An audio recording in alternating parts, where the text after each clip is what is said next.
Hello and welcome to Disabilities, Issues, and Updates. My name is Teresa Faulkner and I am your host. Abilities in Motion is located at 210 North 5th Street in Reading, Pennsylvania. Please be advised that our offices are open. However, we are not accepting public entrance or anything. If you have any questions or concerns, you can give us a call at 610-376-0010. My direct extension is 108, or just push O for the operator. Today we have a wonderful show, and the topic is autism awareness. And I'd like to welcome my two guests, Tara Simmons, who is the owner of All Ability Fitness Center, which is located in Reading, Pennsylvania. And I'd like to welcome Mark McNerney, if I said that right, Mark. He is a peer mentor at Abilities in Motion. I want to thank you both for joining us today as we talk about autism awareness. Welcome to our show. Thank you. Welcome to our show. Our pleasure. Our pleasure. We're going to start this morning with Tara, and we're just going to let her just in her own way express and tell us about some things concerning autism. Welcome, Tara. Thank you. Thank you so much for having me this morning. So I just want to first start off and introduce myself. Thank you for introducing me. So I'll introduce myself again. My name is Tara Simmons. I am professionally an occupational therapy assistant, and I'm also the owner of All Abilities Fitness Center. We are located in the Exeter area in Reading, and what we do is we are an adapted facility. We specialize in group and adapted exercise and training.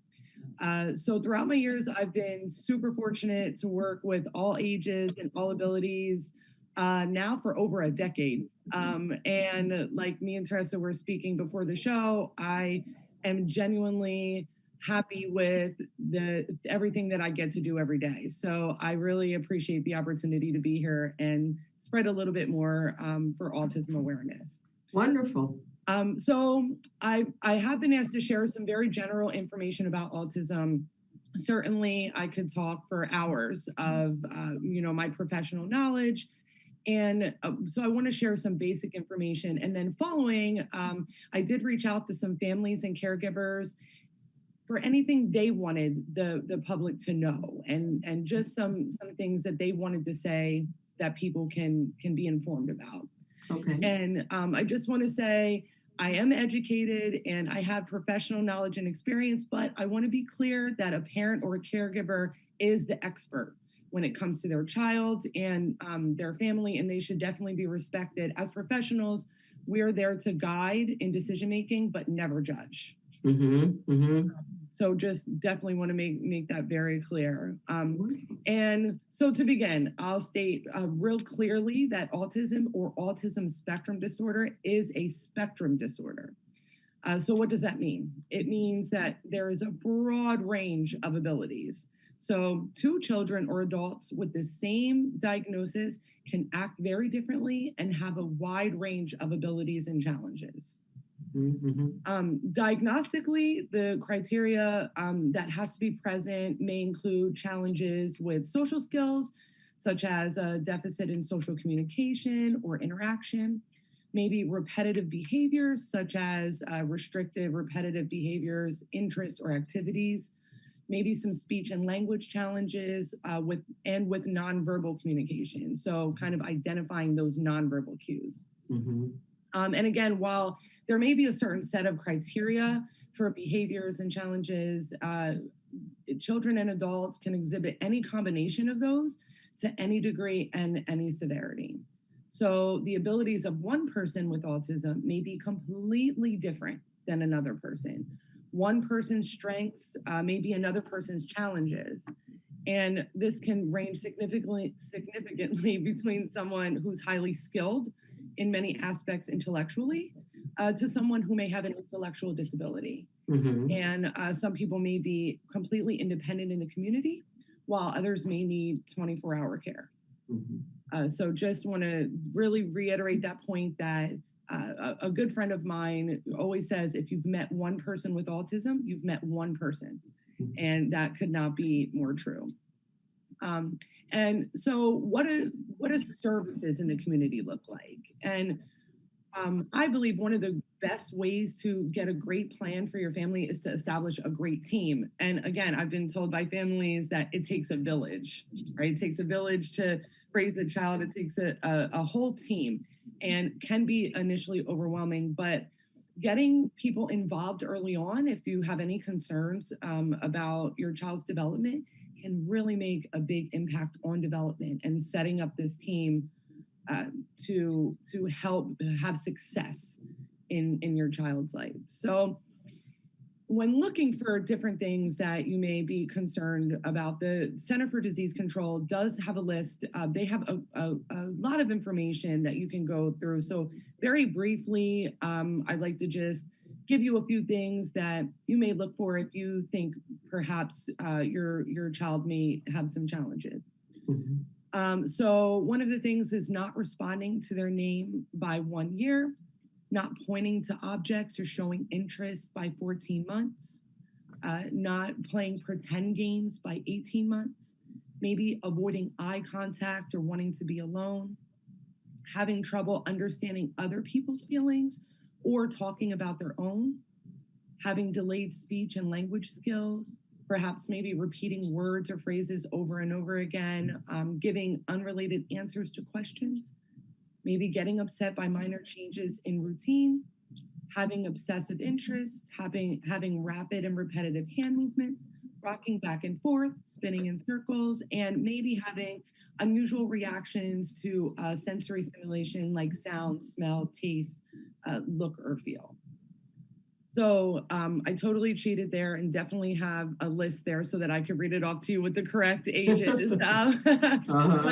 But I wanted to make sure I was correct. And if you are looking for a more detailed explanation, there's a ton of information on the CDC's website that's there for you if you want to go through that. So one of the best ways, if you have any of those concerns for your child, is to establish an early intervention evaluation. And this is a group of professionals that can really, really focus in on any concerns that you have and begin services before the age of 3. So early intervention is a 0 to 3 program. So there are different kinds of therapies that may be involved, and that's ranging from physical therapy, occupational therapy, which of course is near and dear to my heart, being an occupational therapy assistant, speech therapy, and special instruction. I will say this is definitely not a full list of services available to the community that can really help increase independence. So these services may or may not follow a child into adulthood. Again, remembering the fact that all people are different and have varying abilities. Once children get to the school age, they can receive accommodations in school to help them learn their best way. And this can be done through an IEP or an individualized education plan. And this is a plan that is put in place by the teacher, by the therapy team, especially by the family. So they can be involved to understand what's going on and how the team is making their child successful in school. Following graduation, there are opportunities for day education programs, working with job coaches. And like I said, and I'll keep repeating, this will vary between each individual. Nothing will be the same for everyone. So now that we have like some base information, one of my biggest passions and the biggest point that I always advocate for, always, is never assuming someone with autism can or cannot do something based on their diagnosis. As a community, we shouldn't be really placing limitations on anyone. I've had the pleasure of watching throughout the years and assisting and just watching these goals and accomplishments happen. So does it take increased effort sometimes for the child? It can, or it can.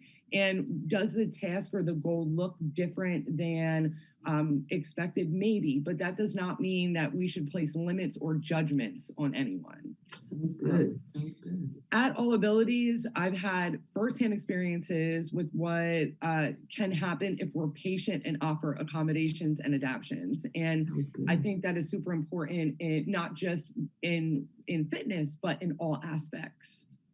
Wonderful, wonderful. So, You know what I was thinking, Tara, just to allow you to give yourself a little breather sure. from teaching about autism. We have our guest with us today, Mark. He is actually one of our peer mentors here at Abilities in Motion. And Mark is going to share his perspective, his information concerning with being a person with the disability of autism. Mark, welcome to our show. Thank you so much for coming. How are you doing today? You're doing fine? Doing just fine. Wonderful, wonderful. Let's just talk a little bit, you and I. Can you please tell our viewers when you were made aware that you have a disability?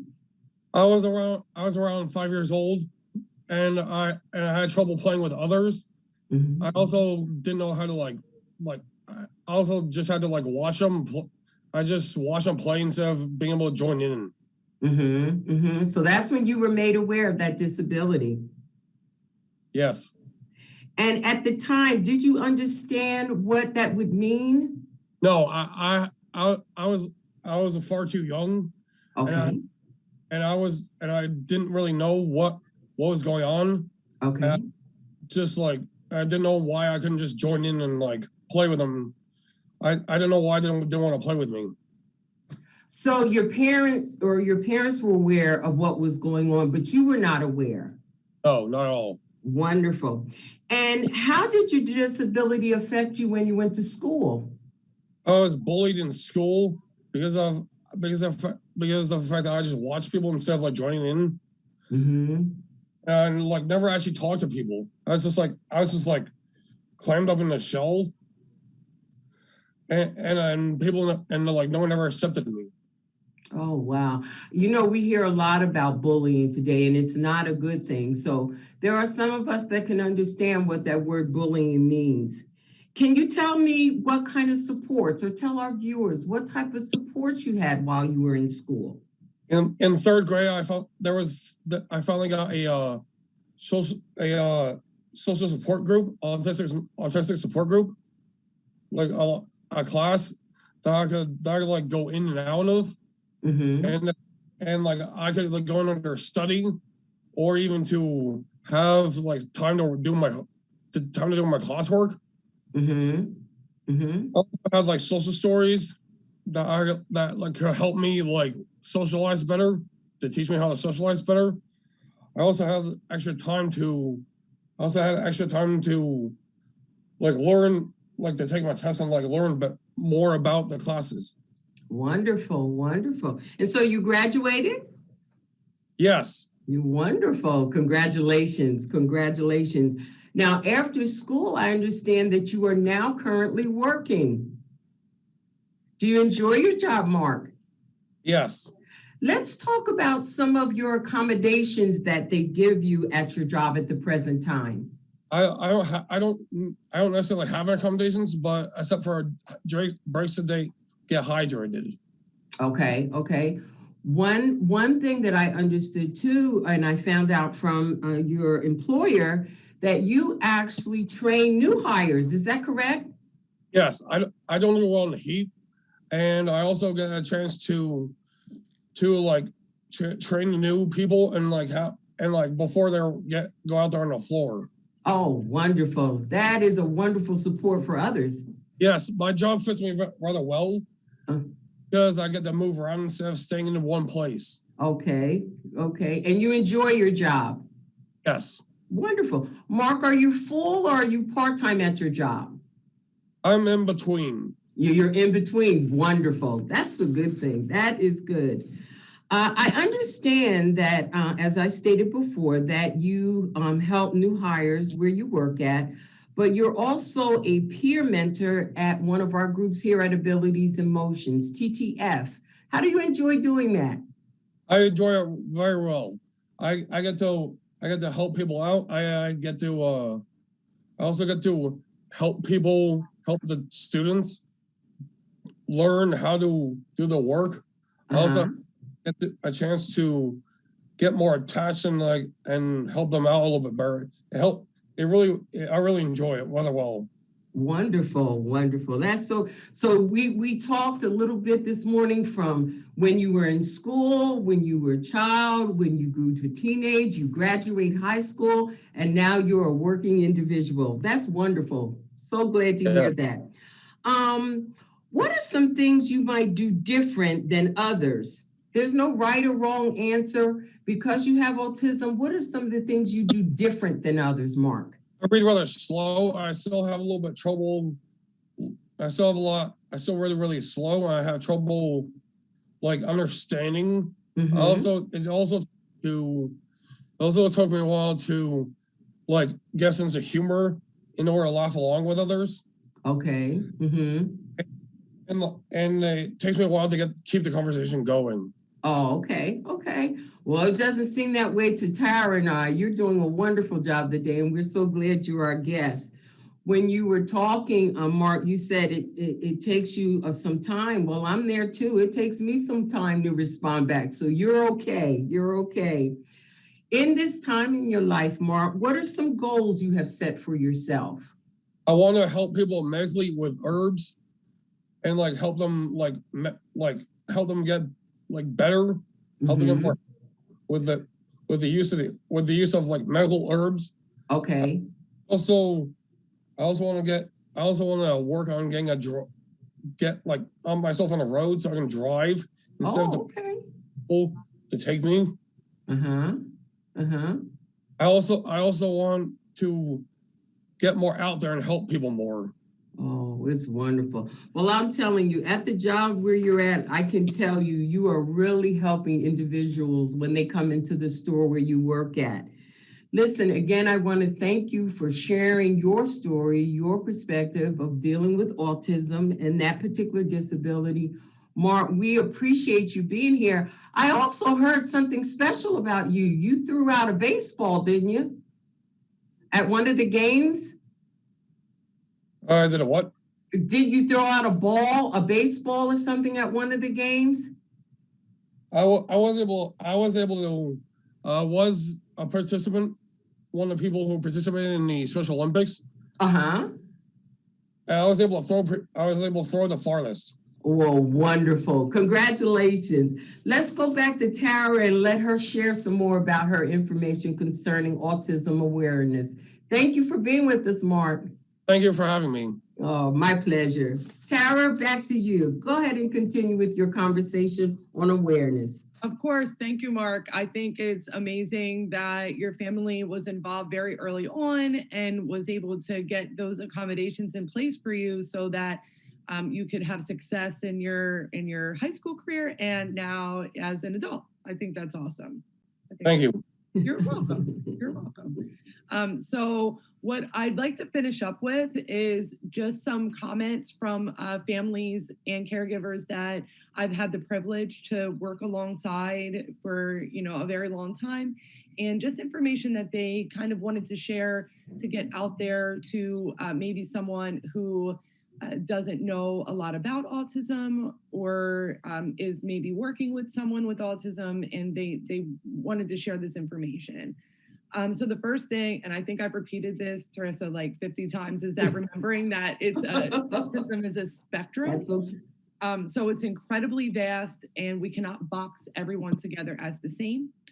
To remember that autism also affects girls. So, we hear a lot about it affecting young men, but it also affects girls. One parent wanted me to let other families know that you are not a failure if you have trouble taking your child to a large gathering or a restaurant or the mall because you're not sure how they'll react. To not dismiss someone before giving them a chance.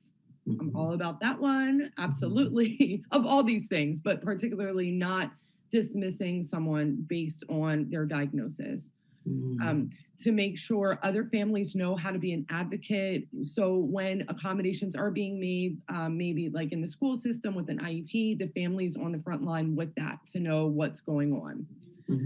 To remember that it's about inclusion. So invite the child, invite the family, don't make invitations to certain things conditional so that the child with autism isn't included.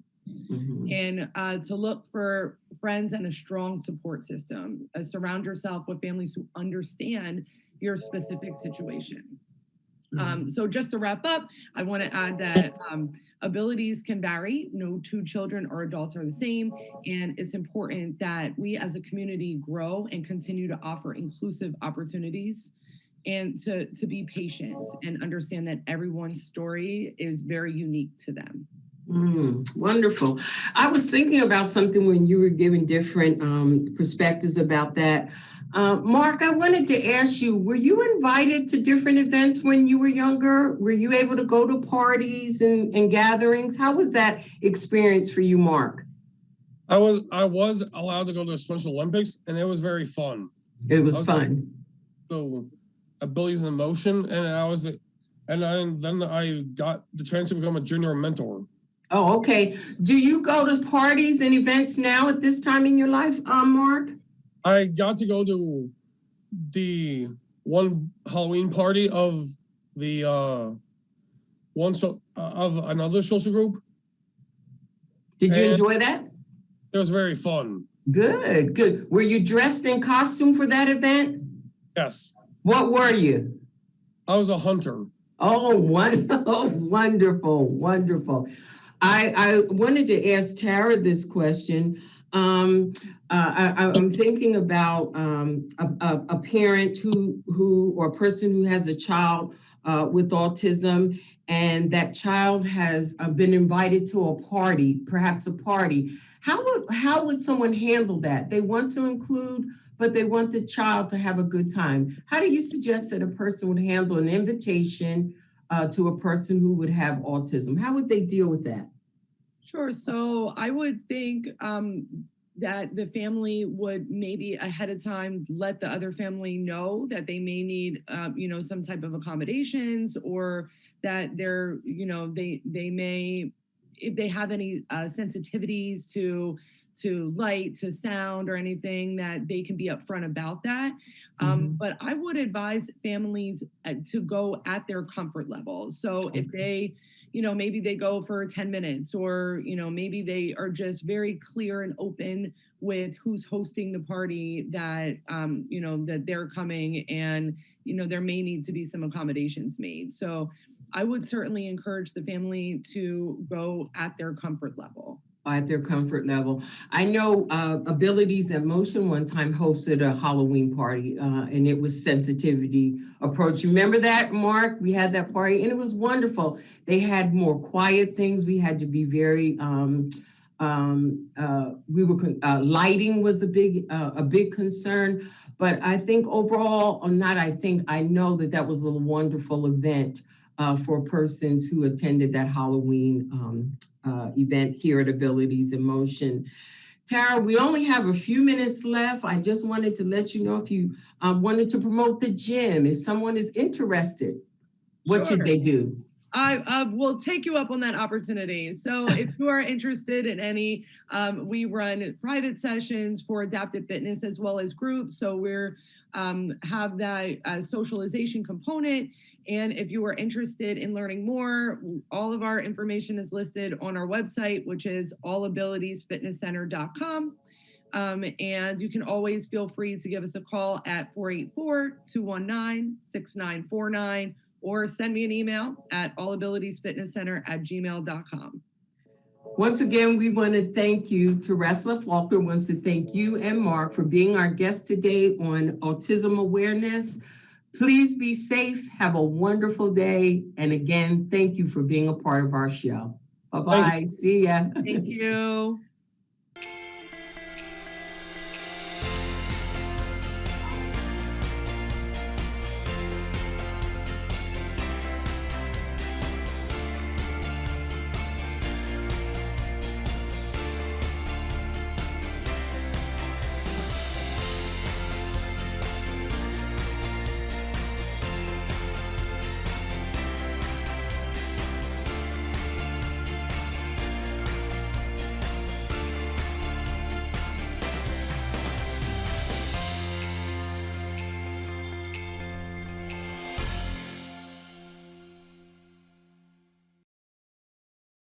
Disabilities Issues and Updates on BCTV is supported by the Berks County Center for Independent Living, Abilities in Motion.